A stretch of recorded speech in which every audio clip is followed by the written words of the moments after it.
There's a dark side to accountability as a leader or a business owner, and it is something that I really want to touch on today in Endures for your daily dose of endurance leadership and life lessons. So, accountability does not mean being responsible for everyone and everything. And I think if you've owned a business for a certain period of time, or you've got skin in the game, or you've led people for a certain period of time, there probably has been a point in your life, in your leadership, where you have overcompensated for somebody. Maybe they have been there for a long period of time, and they get sick, or they have family commitments, or things come up, and you start to compensate for them. And that is fine, and it's very noble and lovely. Where that becomes a problem is where it starts eating into the business and eating into yourself. So today, I wanted to touch on how to learn where your responsibility ends. And so the first point is looking at if you're being compassionate versus enabling. Is this thing that they're going through temporary? Are they ultimately accountable people who are going through a short-term blip, but ultimately they can actually do their jobs? Or are you just enabling this bad behavior and taking everything onto yourself? The second point is, where are you over-functioning?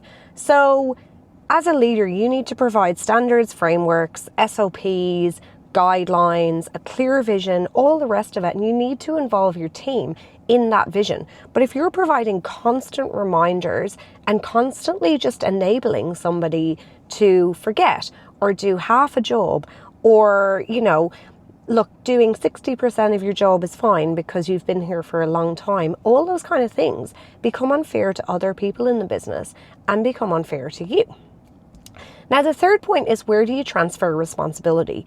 So if you have provided the training frameworks, the clarity of, what they should be doing, the clarity of where you're going, the responsibilities, the KPIs, and you've provided a requisite amount of time for management of their personal issues that might be going on, then the responsibility to actually do the job and perform in the workplace really flows over to them.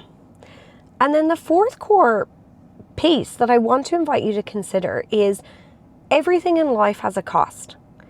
And sometimes you will be willing to bear the cost of taking over some more work, or rescuing, or, taking on some more to keep somebody who has, been loyal to you for a long period of time. But you can't keep paying that price at the detriment of yourself, your family, your life, your other team members, or your business, which is more than likely providing impact for more people than just this person.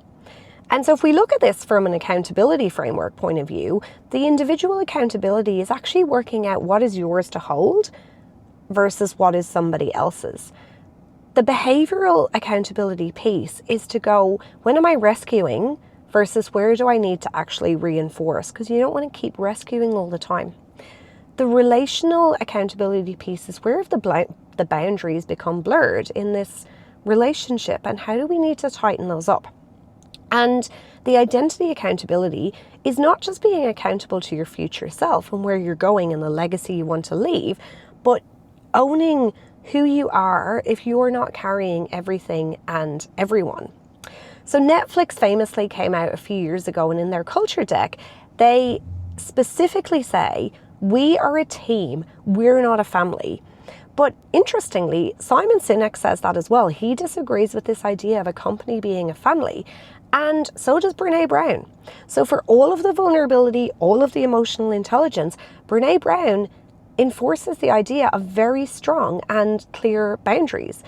Because the idea of being a family implies that you're always part of this family, or you will tolerate certain behaviors that you mightn't tolerate by choice with your friends or within your workplace, or there's kind of a level of expectation that really should not exist within the workplace. So aiming to be a high-performing team as a workplace is far healthier, because it sets down areas at which we as leaders are willing to take accountability versus where we want other people to take on their share of accountability for their roles.